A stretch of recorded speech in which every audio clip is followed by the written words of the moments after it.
I welcome all of you, both in India and abroad, for the virtual meeting with Mrs. Padma Ravichander.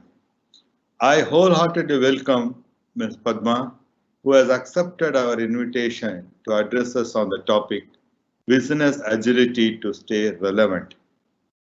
It's a very relevant topic.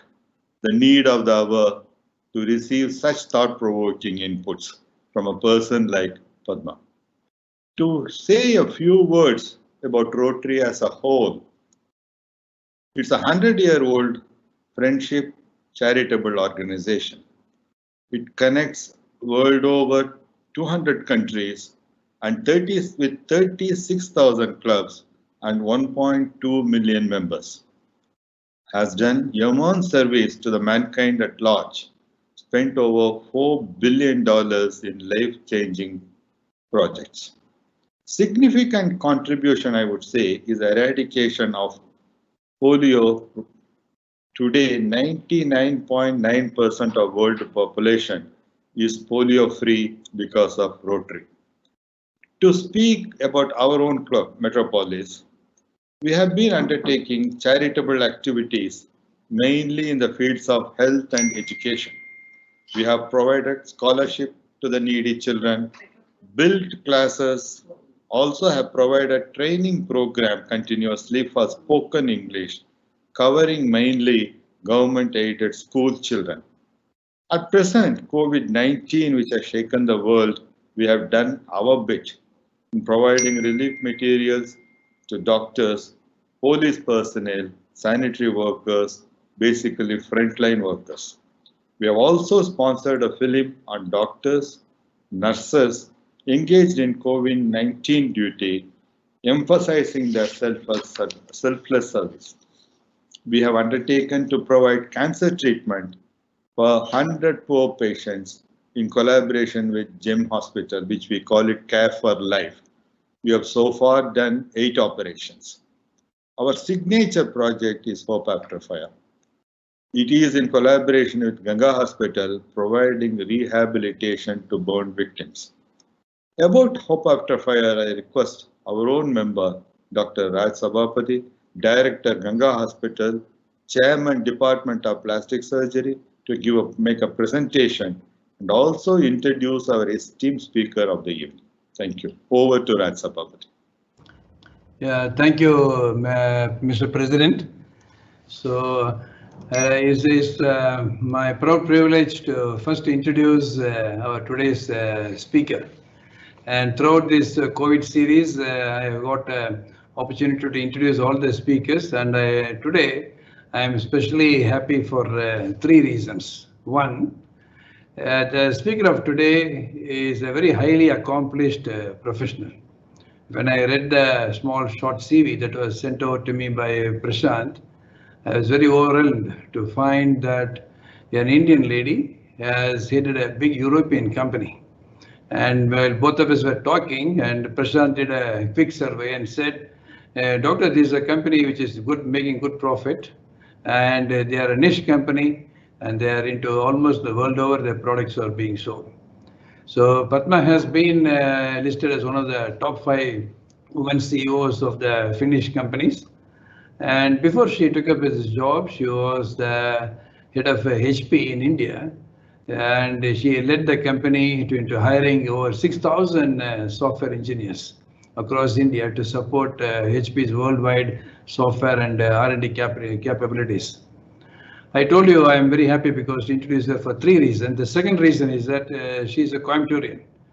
And one of the things which struck me was, as soon as I read she was a product of St. Francis Convent, that means she's a real native Coimbatourean. So many times now we feel very happy when the people of Coimbatore reach great heights. Some time back now we had C.K. Prahalad, whose initial C stands for Coimbatore. As one of our speakers, I do hope Padma also raised to such great heights. And after finishing her schooling in Coimbatore, she went on to do her education in Stanford University. And I was also very happy to find that she received a honorary doctorate from the London Graduate School of Business for business strategies and managing emerging markets. And she's happily married to Mr. Ravichander, and they got 2 children. And I spoke to Vasanthi, and I found both of them are doing extraordinarily well. But the most important point, the third point why I'm very happy is that she's the sister of our past President Ranganath Narasimhan.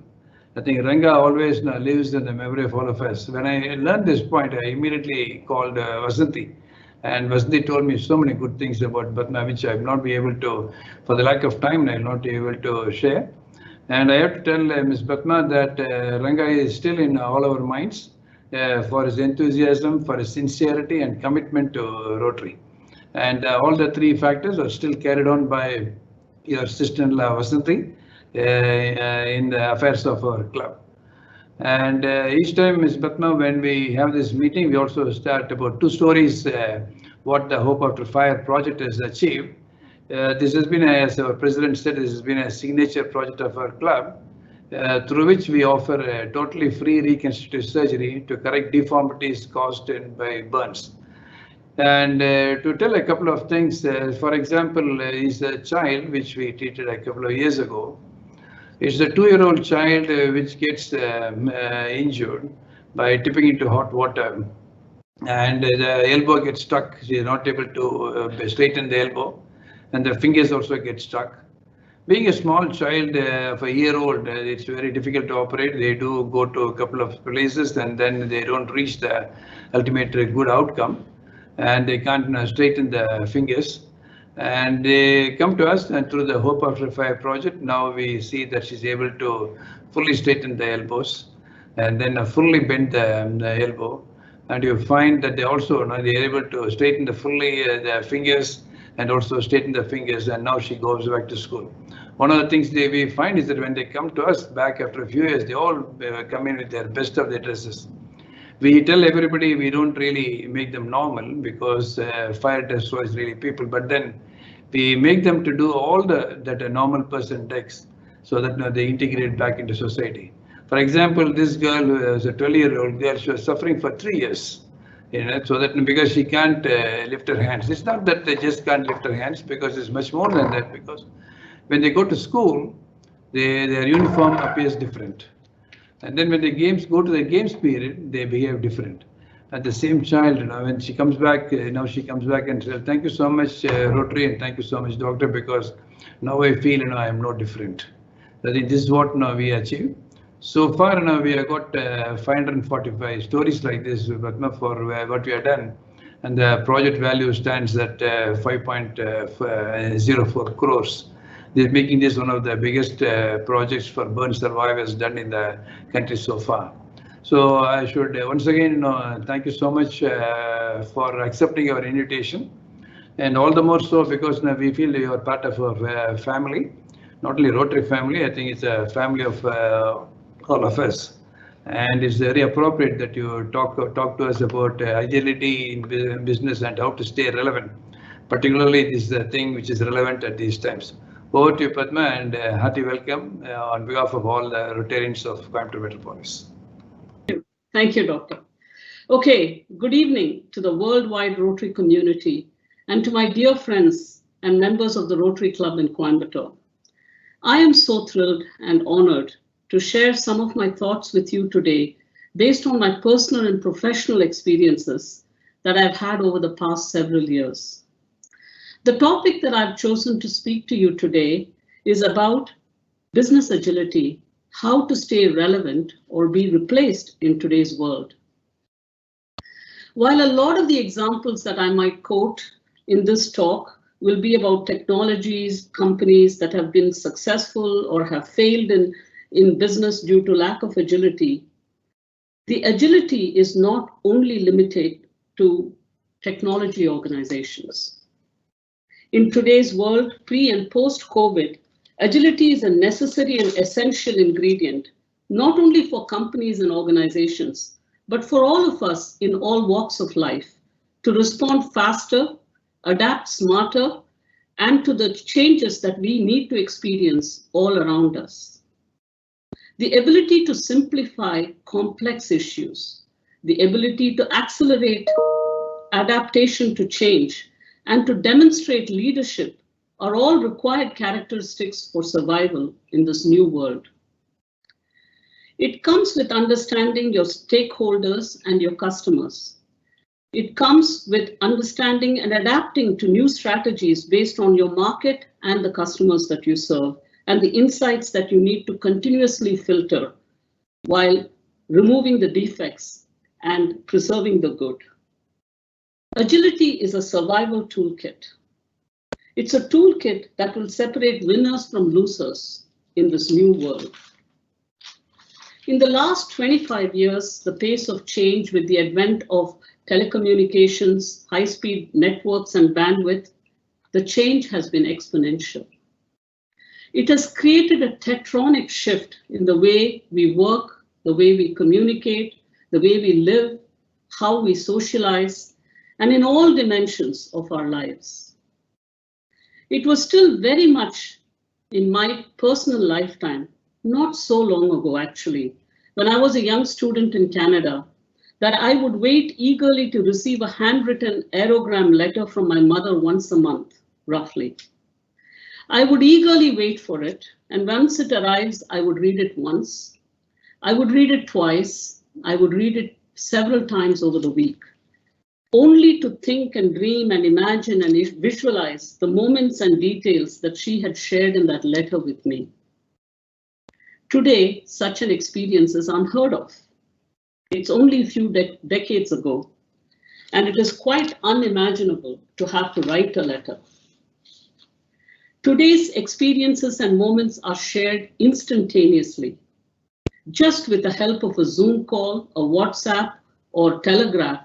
You can share your experiences. You don't need to write long letters. We live in a collective world where shared experiences are only through Facebook and Instagrams, and they are instantaneous.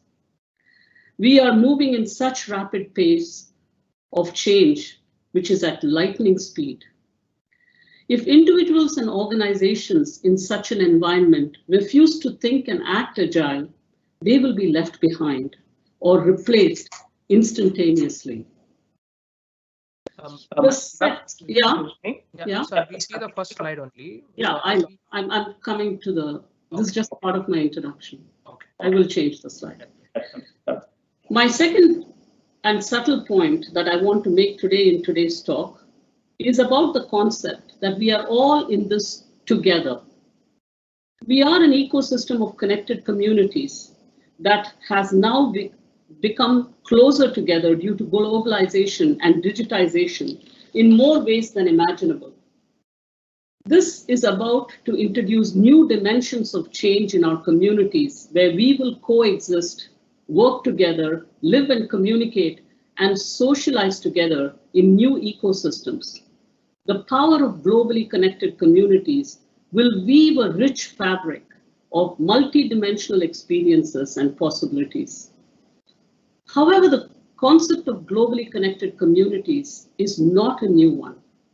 Centuries ago in Africa, there was a concept known as Ubuntu, the profound sense that we are human only through the humanity of others.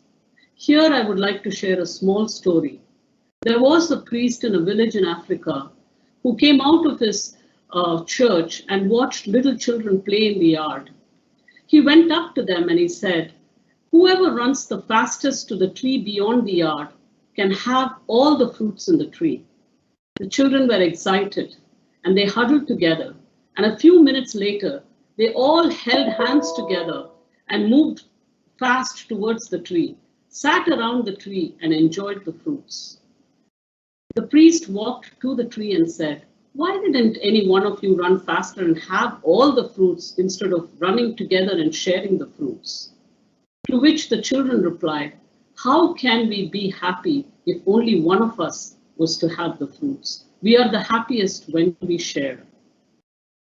If we are to accomplish anything at all in this world, it will in equal measure be due to the work and achievement of others, says Nelson Mandela.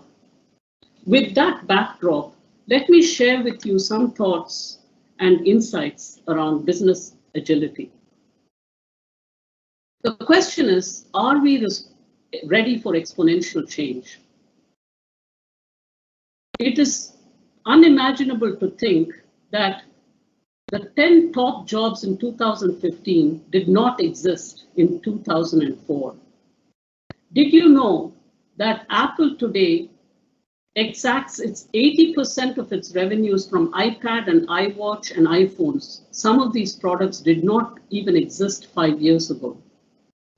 That Facebook has 1 billion subscribers or more and is available in 7 to 10 languages around the world. And if Facebook was to be a country, it would be the third largest country after China and India. To reach a market of 50 million customers, it took radio 38 years. It took television 13 years. It took internet 4 years, iPod 3 years, and Facebook 18 months.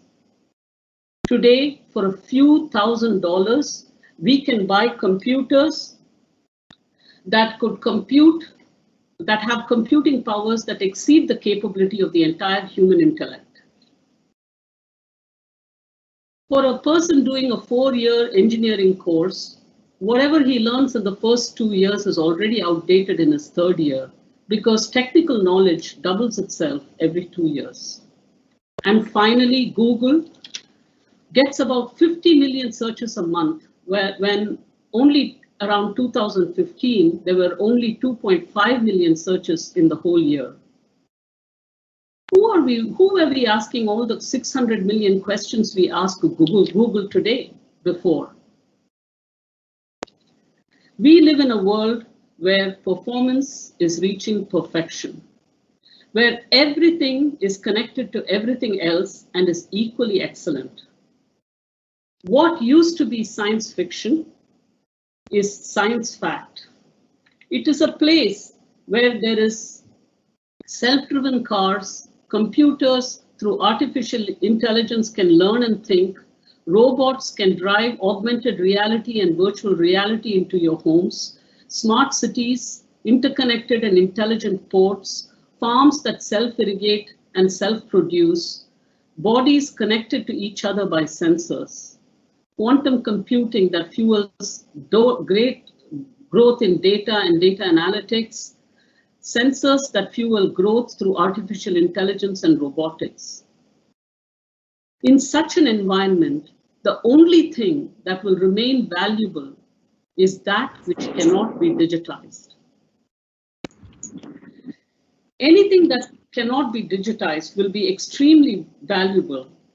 Things such as creativity, imagination, intuition and emotions, respect, persuasion, ethics and trust will now become extremely important because they cannot be digitized.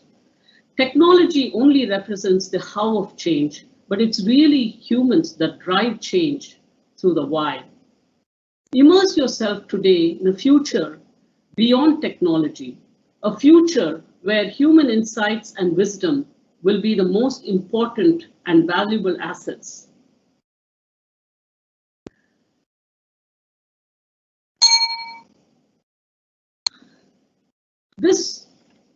This kind of change will bring the next holistic business model. The opportunity here in this new world will be to remain liquid. That is, to just learn in time, not learn for the sake of learning, not to focus just on single improvements, but on holistic transformations, not to lead single systems, but to define global ecosystems. That is the direction we are moving in. However, before we arrived to business agility, there were a number of strategic big companies and organizations that have traversed the fragility of the world. In the last 25 years, globalization and digitization has made organizations extremely fragile. And you and I will remember many of these organizations as I go through some of the examples.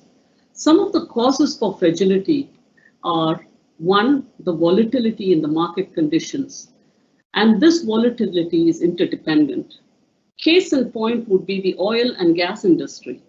Renewable sources of energy are becoming a reality today. Power generation is moving towards renewable and alternate source of energy. And it's only a matter of time before cold fusion technology will become a reality and the entire oil industry will go through a metamorphosis.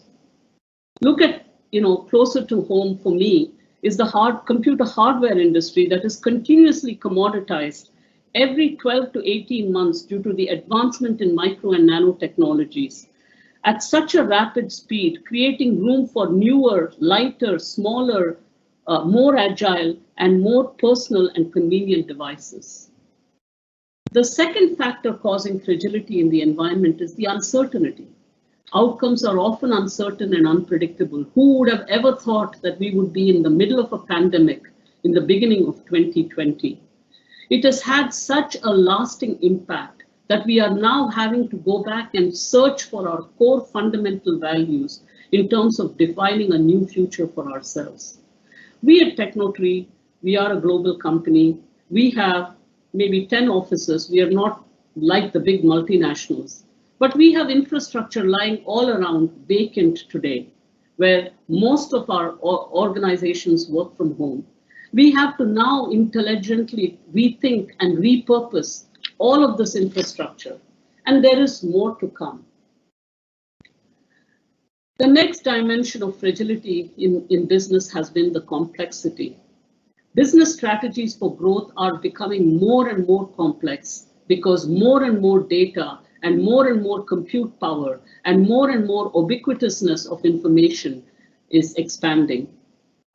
A case in point would be the telecom industry, which I'm most familiar with. For 30 years, telecommunication industries ruled the world in terms of data and voice transmissions, and they enjoyed prime of place and premium prices. But very soon, they lost the voice revenue to data revenue.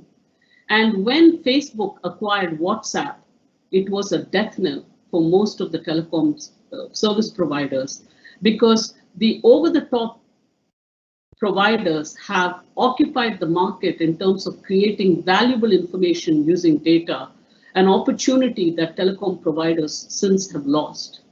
Today, telecom providers are challenged with very complex business transformations to embrace newer types of technology like 5G and artificial intelligence, looking at adjacent markets like financial industry and e-commerce to renew their revenue growth and find new ways of introducing services to their subscribers.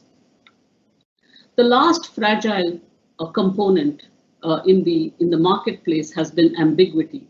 Ambiguity is a little different from uncertainty in that you can have a great strategy, you can be very agile, and you can still miss the bus.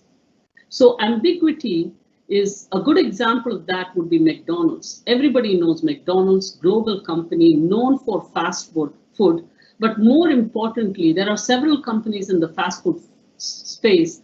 McDonald's brought in a certain level of measurable quality, timeliness, and consistency of delivery across their food chain. And they were known for the 3 to 5 minute delivery time. Couple of decades ago, they were overtaken by Subway, which came in with a fast food concept, but concept where people could assemble their choice of food into their sandwiches and have it prepared in front of their eyes.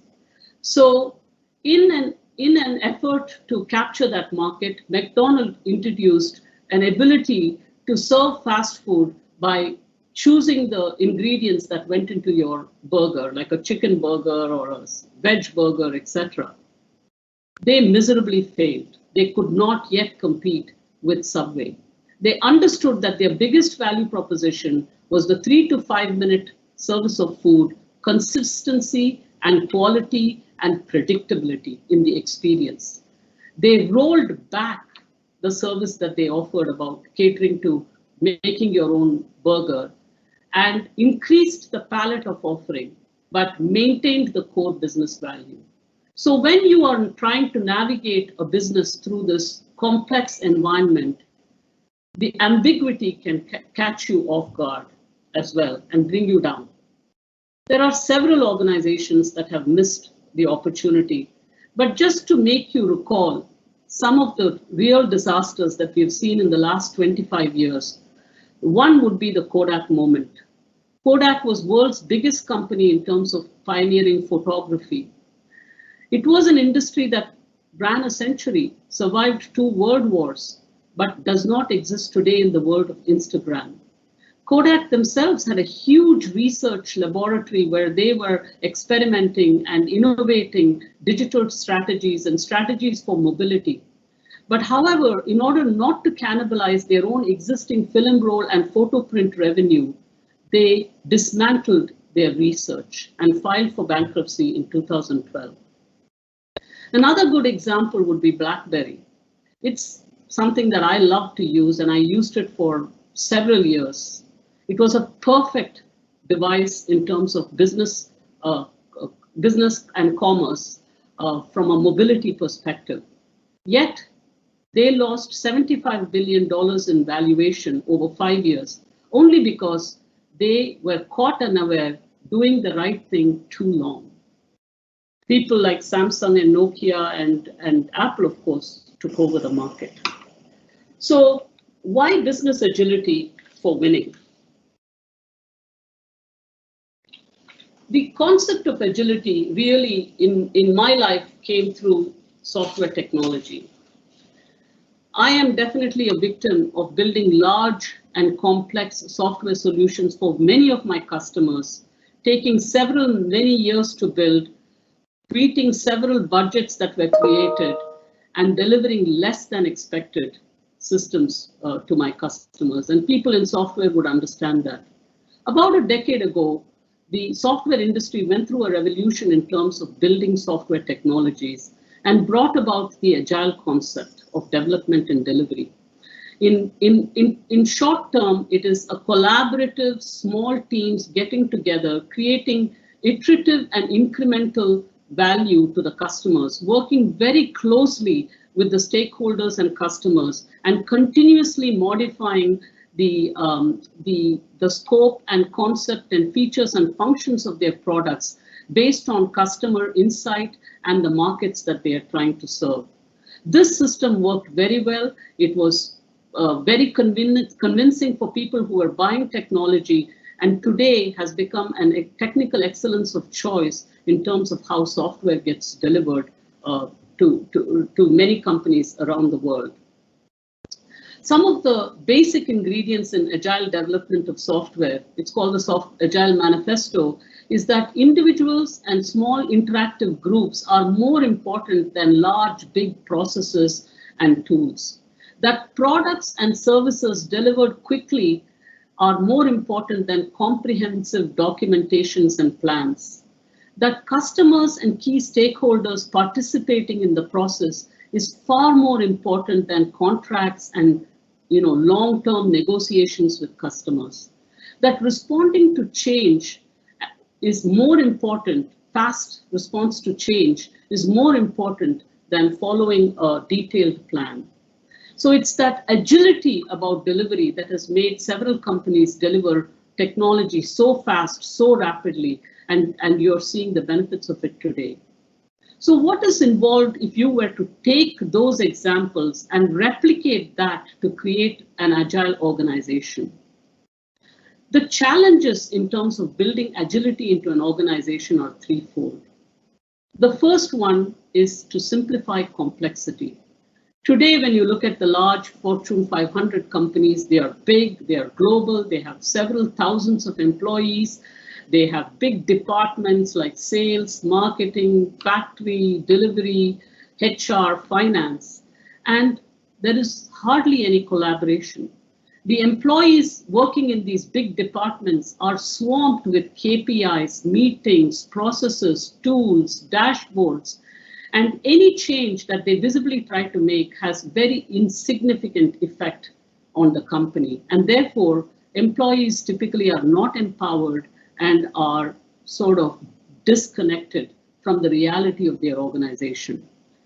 The most important challenge in bringing business agility is to simplify this complexity, to create a collaborative environment just when you were in the beginning of a startup, to create many startups within the company so that there are agile, competent, collaborative teams coming together with shared values, building very quickly and rapidly close to the customer solutions and taking them to market.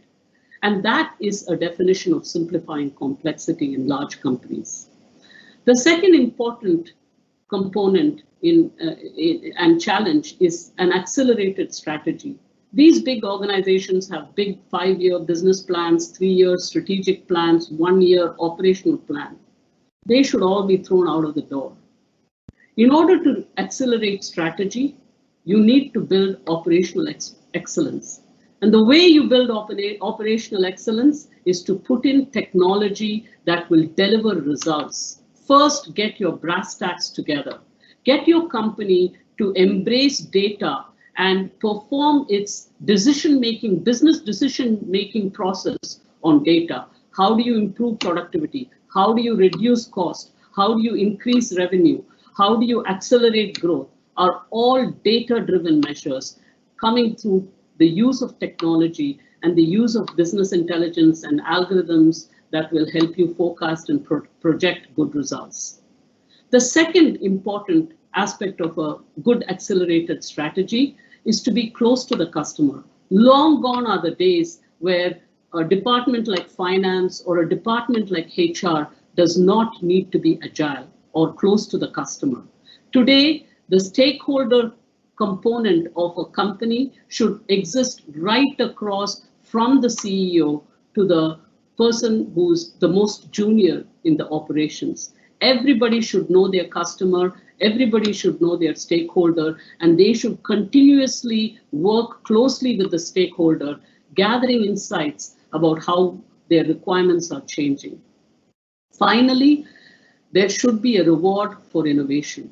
Disruptive innovation should be encouraged in companies. New ideas can come from anywhere, and those concepts should be continuously rewarded. The biggest challenge in all of this strategy is that you don't do this once in a while.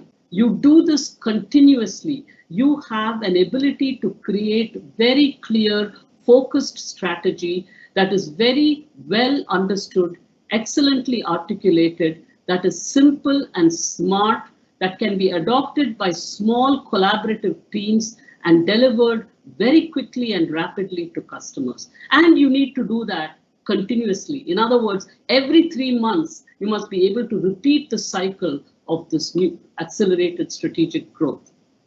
What does that require then?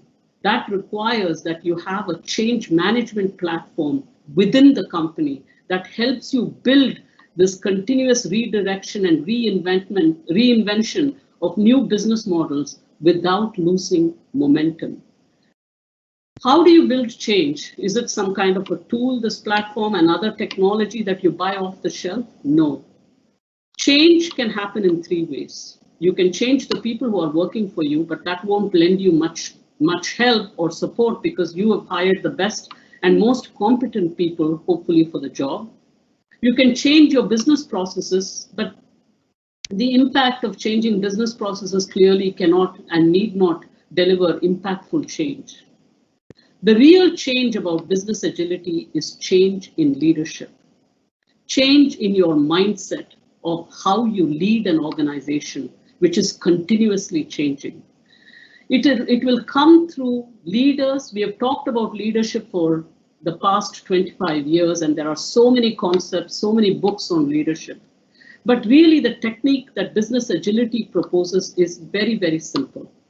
It is driving the decision-making to the last person within the team that has to take accountability. And let the decision-making principles be very clear, very transparent across the company. You set your goals, you announce and publicize your values and how you work to all your team members, and let them decide. Empower them to make decisions, empower them to work closely and collaboratively with their customers and rapidly, continuously change the service and the quality of products that they are bringing out based on what they are learning and their shared values. This is the platform of change. It is the change in leadership that will create business agility. There's one big example of a very, very successful company, which is obviously the #1 company in the world today, that has embraced all these three characteristics to their success. Simplified complexity within the organization, continuously accelerated business strategy, and embraced change. It's none other than Amazon. In 1994, they were nothing but an e-tailer on a website. They embraced digital technologies as it came by. When mobility became available, data speeds would allow you to read a book on your phone or buy a book reader from Amazon. They embraced mobility. When social networks became the thing, they allowed you, they allowed you to give back a book review that you could then share within your community. When data analytics and large data capabilities and business intelligence rolled out, they started recommending to you other people who have read similar books as the book that you are now reading. They are an epitome of how they evolved the company to be from a book tailor to a personal convenience provider of choice, continuously transforming the company and business based on market demand. Today, whether you're a big corporate enterprise or you're a personal consumer, Amazon has things to offer for you and continuously change their offerings in terms of Amazon Cloud, Amazon Prime Video, and finally the Alexa that can remain as a personal assistant to you in your homes. They are a company that have fired on all fronts by simplifying complexity, empowering their employees. I've even spoken to some of the employees on Amazon who, right from the CEO to the last employee, the most newest employee hired, understand the business goals, the business values, and the KPIs within the company, and are continuously accelerating strategy and speed of execution and continuously leading the change. Now, coming to COVID and the pandemic, I want to talk a little bit about what is going to evolve and why business agility is going to be important. Pandemic has brought a generation change. Post-pandemic, post-COVID, we are going to have to live with some changes, and some changes are going to disappear. The temporary changes like government's response to unemployment, moving laborers from one state to another, social distancing, disaster recovery programs, and even the travel restrictions will probably all cease to exist, and we will reach a new normal for all of these things. But the more permanent changes are the concepts of working from home. How do you measure productivity? Is every employee, when you have thousands of employees gainfully employed at home and working productively on your requirements as an organization, how do you measure that? How do you ensure that employees are communicating and are being like-minded about the priorities of the company? We will have to examine and understand what it takes to adapt to these new conditions. The actual need for real estate from a corporate perspective is completely vanished or will be resized and repurposed in the future months to come. And no one knows, what the outcome of that is going to be. The modes of employment, how do you recruit a talented person into the company? How do you articulate the culture, vision of the company and get them into work streams so that they start becoming productive? The whole mode of employment and how you employ new resources into your company would have to be rethought. Once in a generation changes will be new mandates to the market, like the new drugs that we are looking for to seize the pandemic, and the new testing equipment like the ventilators that we are trying to design in large volumes, the new vaccines that are being experimented world over to solve the problem of the pandemic, and ways to reduce commute and effectively work are also being explored. So these are some generational changes that we will have to live with. Both corporations and customers would have to think of new strategies. They would have to think about cost optimization, adoption of new technologies for new ways of working, and the new ways of meeting customers and acquiring customers will also have to be dealt with in all walks of life and in all industries. Post-COVID, I really envisage a world where there will be 5 types of organizations, and I want to talk a little bit about this concept. The type 1 organizations post-COVID are the ones that have capitalized based on their skill to fight the pandemic. They are natural winners. They are companies like the biopharmaceutical and biotechnology companies. They are pharmaceutical research and manufacturing companies. There are medical and health technology aggregators that are highly successful during this pandemic. There are healthcare research funding organizations that are getting more funding to do more research. There are medical devices companies like the ventilator companies and other sensor companies, remote sensor companies that will do extremely well during the pandemic. And then, of course, there is the telemedicine and teledoc type companies that are also fructifying this opportunity. They are the type 1 companies. They, by their reason to exist, are definitely profitable in such a situation. The type 2 companies are change accelerator companies. They are companies that have existed, but they have used technology and they have an opportunity to accelerate their growth due to COVID. These are generally companies that have products that are already digital, that are already modern, and are required to support the current situation that we are facing. The Microsoft Teams that we are using right now is reaping and rewarding benefits to Microsoft. There are cloud service enablers where a lot of the cloud services are put to good use now. Zoho, a Chennai-based company, helps collaboration across enterprise virtually, reaping good benefits. There are other companies like Zoom and Gmail and Google Chat and so on that are change accelerators that are helping economies recover during such a situation. They are in a prime position to demand premium pricing for the products and services that they have in such a situation. So they are enjoying the benefits of such a pandemic. Type 3 are companies that have to adapt to change. And there are some very good companies that have very quickly risen to the pandemic situation and sort of re-engineered and re-profiled themselves to adapt to this change. Food delivery companies that have looked at, bringing awareness in the delivery supply chain, bringing more testing, ensuring that their customers understand that the products that they are delivering are already pre-tested and there is security and compliance to government regulations in the way they deliver, and it is safe to use them. There are food producing companies that have ensured their sourcing capability and level of automation, level of testing, and more importantly, have also communicated to their customers that they can deliver these goods seamlessly to their homes today. There are agricultural and livestock companies that have educated farmers and food suppliers to ensure that food supply is not restricted during such a pandemic situation. So they have adapted to the new regulation and requirement rapidly.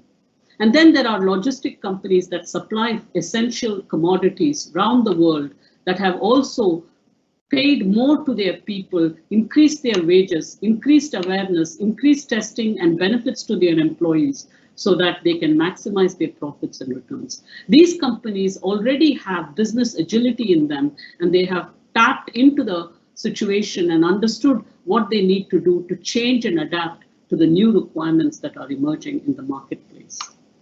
The fourth set of companies, I call them zombie companies. These are companies that rely on financial aid from governments and show decreasing shareholder value. These companies are severely affected, and it's a matter of time because they are currently being propped up to deliver services. And finally, the fifth type of companies are companies that have ceased to exist because of the pandemic. They are dead companies. They did not have the ability to survive, and the effects of the pandemic have just shut them down. And there are very many companies that have gone through this downturn quite severely. Now I just want to talk a little bit about us, Technotree. We are a global company. We've been in the business for 40 years. We are present in 70 countries, providing services to 90 plus customers. 800 million subscribers use our platform, and we service several tier 1 telcos. We too have had a history of transformation In 1978, we started with pagers and voicemail, into IVR technology, then into end-to-end service provisioning of telecoms and internet service providers with billing and charging capability on the network. And finally, we have now emerged as a digital services provider, providing an omni-channel experience to the subscribers in the digital marketplace. So we have been continuously looking at business agility for our growth, right from running and growing our existing business to embracing being digitized and moving towards digital to create disruptive new products and offerings to connect communities digitally across emerging markets. We believe that we can provide most comprehensive customer engagement platforms to empower communities, because people should be able to define their own digital experiences online going forward by accessing global knowledge and accessing global capabilities and services around the world. So today, in our disruptive strategies to bring new products post the pandemic, we believe that in the emerging markets, there are billions of unbanked population, and we are offering fintech solutions of digital wallet, basic financial inclusion, and e-banking and mobile banking services to these unbanked populations. We are also bringing services through an ecosystem of partners and regional players to offer new types of digital services and create new digital communities and ecosystems in our subscriber base through our customers. So finally, there was just one thought that came to my mind as I prepared this talk with all of you today. When I talked about business agility, I kept saying that business agility is not just for making companies successful, that agility is required in leadership, agility is required in thinking, agility is required everywhere across organizations. And when I looked at the great work that Rotary does, I felt that if Rotary were to digitally connect communities to lead with purpose, it would be a formidable opportunity for employers and employees to really embrace and engage with opportunities for corporate social responsibilities where they can substantially contribute and make a difference to the world. You could potentially launch a very, very interesting application that corporates could embrace and allow employees to contribute to their personal preference of choice in terms of corporate CSR activities. You could very much aggregate several nonprofit organizations through your application and through your cloud service to provide employees a platform where they can share their stories, their thoughts, and also participate in your great work that you're doing. Because today, in corporate social responsibilities, employees value purpose more than paycheck. They want to know that they belong to companies that value social cause much more and have a social purpose around them. And that is what inspires employees to join organizations. I just wanted to leave you with this thought about what Rotary can transform with business agility. Finally, think and act agile, be fast, accelerate and simplify organizational collaboration across the organization. We should continue to stay focused because we need to continuously align our vision to the values in the marketplace, to the requirements of our customers. We should be flexible and adaptable to new business models in this post-COVID environment, allowing people to come up with shared visions and shared ideas and modify our own goals and visions as industry and the world transforms. But most importantly, we should aspire to move forward and anticipate the unexpected while we continue to deliver top-class service. Be the change that you want to be. Thank you. Yeah, thank you, President, for the opportunity extended to me to provide the vote of thanks. Thoughts define who you are and what we are doing. Mrs. Padma Ravichandran, with the thoughts on business agility, has very clearly shown that it helps It helps us in differentiating winners and losers. Relating her personal experience while living abroad has given us all of us an opportunity to rewind and give a thought about our own self. Examples of radio, telephone has been very well linked to the Facebook and Google and Apple of today to prove how business agility has been able to achieve extraordinary growth in such short span. As aptly put by her, we live in a world where performance is related to perfection. Learn in tune not for the sake of learning, but for a holistic transformation by adapting agility in our own day-to-day life is her mantra. On behalf of Rotary Club of Coimbatore Metropolis, I would wholeheartedly thank Padma Ravichandran, a Coimbaturian by birth, born and brought up and educated here, and one of the world's best successful entrepreneur who have been kind enough to share her time for us amongst us. Thank you once again on behalf of Rotary Club of Metropolis and the President for being with us. Thanks, Ms. Padma Ravichandran. Thank you. You're welcome. Padma, it was wonderful. The change and the agility, what is required, you have put it across very correctly, quoting from Kodak, probably Xerox, things like that. You have taken the cue, how we have got to be agile and adapt to the new world and new normal. What really impressed me was in the end when you said Rotary can take this and play a very big role in the whole thing and the world can change from the Rotary's angle also. My request, Padma, can you make a note of this, what thought process you have when you find time and forward it to us? Definitely we will take it to the Rotary International and try to make a presentation. That would definitely change the whole complex, and that agility is what is required now. Thank you very much, Padma, once again. Thank you very much. You're welcome. And I will absolutely send you my thoughts. Thank you. Thank you. Thank you. Doctor, you want to say anything? No, I'm pretty happy. I think it's one of the best lectures we had in this series. Our president has been getting a lot of thought leaders. And Padma, I should tell you, this is one of the best talks that we had in this year. I'm sure every member of Rotary Club Metropolis will agree with that.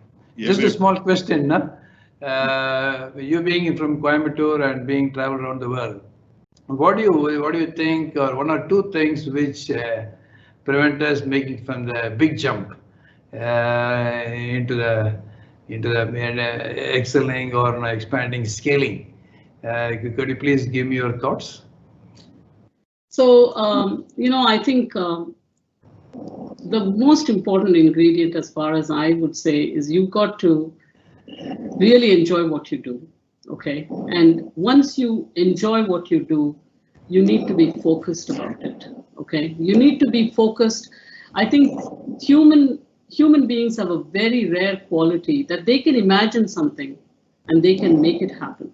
They are one of the, in fact, probably the only one species that I know that have that power within them. It is to unleash that power. It is to overcome the challenges by staying nimble, by listening, ear to the ground, as they say, listening and continuously evolving the model as you work through the complexities of the universe.